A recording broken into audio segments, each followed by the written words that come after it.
আজকে আমি কুচাইতুলি মেডিকেল কলেজে যাই।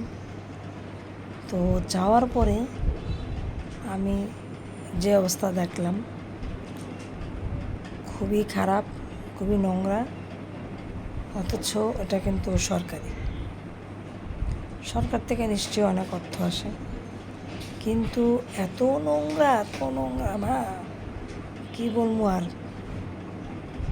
সেভাবে ডাক্তাররাও বা কীভাবে বসে বা রুগীরাও বা কীভাবে থাকে, এক আল্লাহ ছাড়া কেউ বলতে পারবে না। আমার কথা হচ্ছে যে এটার জন্য নিশ্চয় অনুদান আসে, হসপিটালে বিভিন্ন সেক্টরে অনুদান আসে।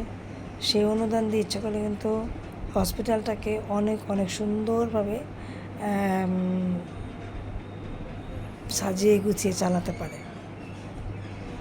তো এত নোংরা, আমি আসলে কী বলবো আর।